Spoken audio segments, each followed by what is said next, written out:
12 जून 2025 दोपहर 1:38 पर air India flight 171 ने अहमदाबाद इंटरनेशनल एयरपोर्ट के रनवे 23 से टेक ऑफ किया। अभी प्लेन 625 फीट के एल्टीट्यूड पे ही पहुंचा था कि एटीसी को एक मेडे की डिस्ट्रेस कॉल रिसीव होती है और उसके बाद जहाज अचानक रडार से गायब हो जाता है। कुछ सेकंड्स के बाद शहर में एक जोरदार धमाका सुनाई देता है। काले स्याह धुएं के बादल उड़ते हुए दिखाई देते हैं।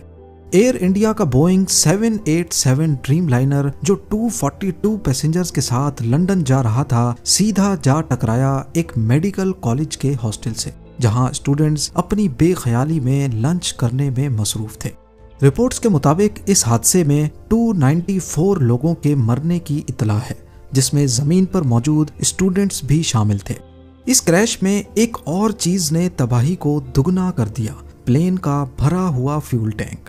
क्योंकि फ्लाइट को जाना था लंदन, जिसकी दूरी 6700 किलोमीटर से ज्यादा थी, इसीलिए प्लेन में अंदाजन 80,000 लीटर्स तक जेट फ्यूल भरा गया था। जब ये एयरक्राफ्ट हॉस्टल से टकराया तो उस फ्यूल ने पूरी बिल्डिंग को आग का गोला बना दिया। फायर ब्रिगेड के लिए भी आग को कंट्रोल करना मुश्किल हो गया, क्योंकि इतने ज्यादा फ्यूल की वजह से जो आग लगी थी, उसकी वजह से हर तरफ जलते हुए लोहे के टुकड़े गिर रहे थे। ये फ्लाइट, जिसको बोइंग 787 ड्रीमलाइनर कहा जाता है, अहमदाबाद से लंदन जा रही थी, जिसमें 230 पैसेंजर्स और 12 क्रू मेंबर्स मौजूद थे। 169 लोगों का ताल्लुक इंडिया से, 53 लोग ब्रिटिश नेशनल थे, पोर्चुगल से 7 लोग, कनाडा से 1 पैसेंजर, जबकि इसमें 11 बच्चे और 2 इन्फेंट्स भी शामिल थे। कमांड लाइन में थे कैप्टन सुमित सबरवाल और फर्स्ट ऑफिसर क्लाइव कुंदार। ये दोनों एक्सपीरियंस्ड पायलट थे, लेकिन हैरानकुन तौर पे इतनी बड़ी तबाही में भी एक जान जिंदा बच गई।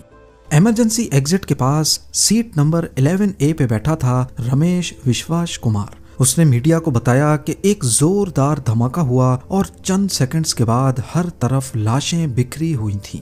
डर के मारे मैं भाग गया और किसी ने मुझे एम्बुलेंस में डाल दिया, लेकिन उसका भाई अजय, जो उसके साथ ही सफर कर रहा था, अभी तक लापता है।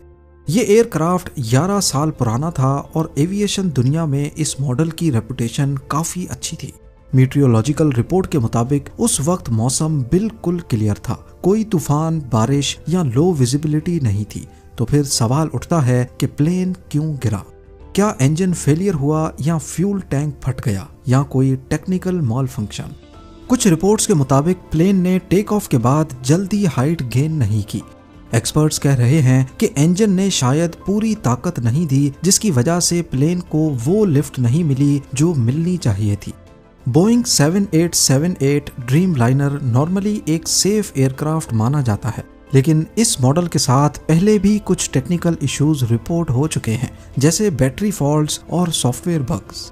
अभी ये क्लियर नहीं है कि क्या इस क्रैश का इन इश्यूज से कोई ताल्लुक था या नहीं। फिलहाल सबसे इम्पोर्टेंट चीज है ब्लैक बॉक्स। ये बॉक्स बताएगा कि क्रैश से पहले फ्लैप्स की पोजीशन क्या थी, इंजन का स्टेटस क्या था, अगर कोई और मसला हुआ तो कॉकपिट में मौजूद पायलट्स ने क्या बातें की। फिलहाल मरने वालों की फैमिलीज अपने DNA सैंपल्स जमा करवा रही हैं ताकि उनके प्यारों की शनाख्त हो सके।